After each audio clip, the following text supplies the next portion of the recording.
We are now going to hear from Howard Draft, who Peter worked for.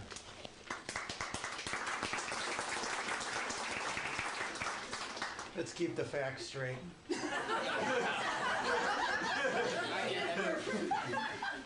I worked for Peter. First of all, I'd like to really thank all of you for coming out tonight.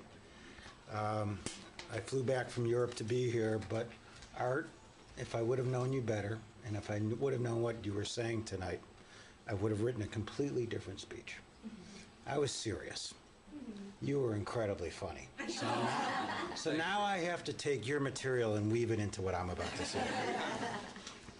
I'm sure all of us are in quite a state of shock. I would like to extend my deep sympathy and condolences to all of you in the family, especially to you, Annie, and the rest of the family. I find it hard to believe that Peter will not be down the hall from me anymore, protecting us, and my ass in particular, with a sharp legal mind. On passing Peter, sitting outside often at the agency, I would find Peter, there's a little rail outside the agency where there's flowers, and I'm telling you, it's hard to sit on this little rail down about here.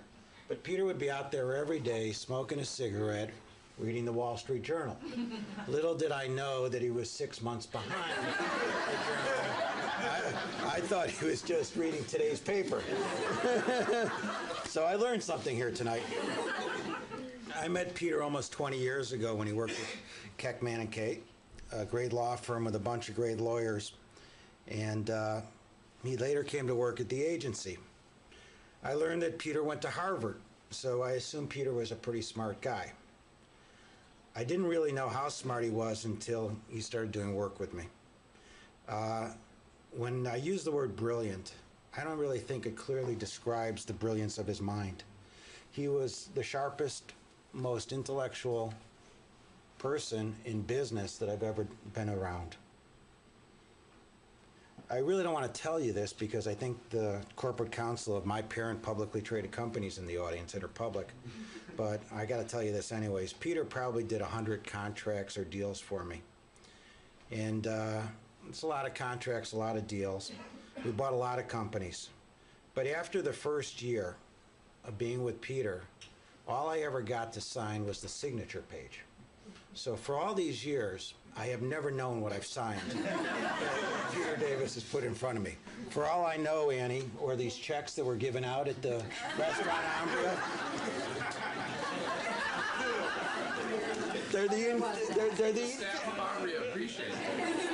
they could be the income from companies I don't actually own.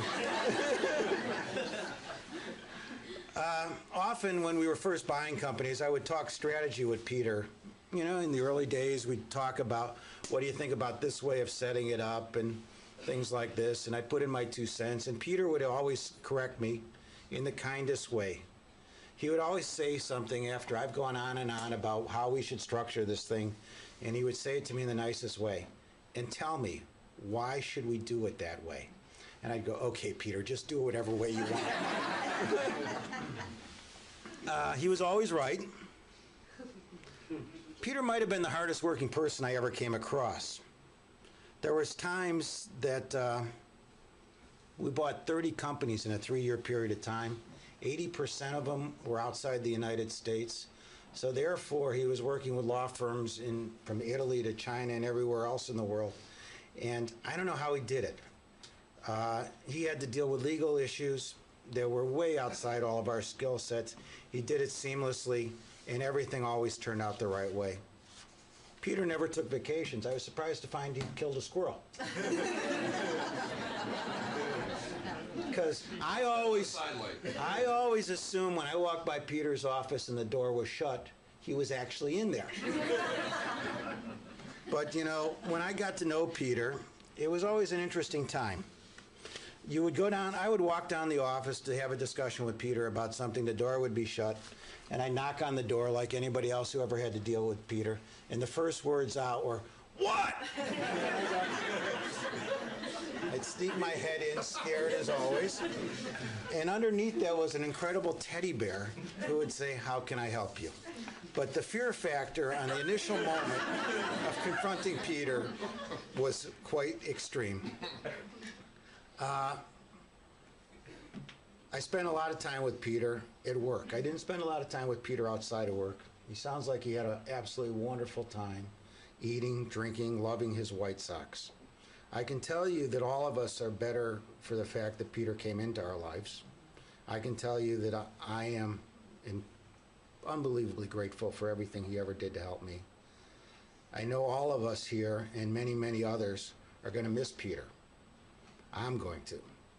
You know, I want to thank you, Peter, for being such a good man and trusted friend and colleague all these years. May you rest in peace, Peter. I'll miss knocking on your door and hear you screaming at me every day.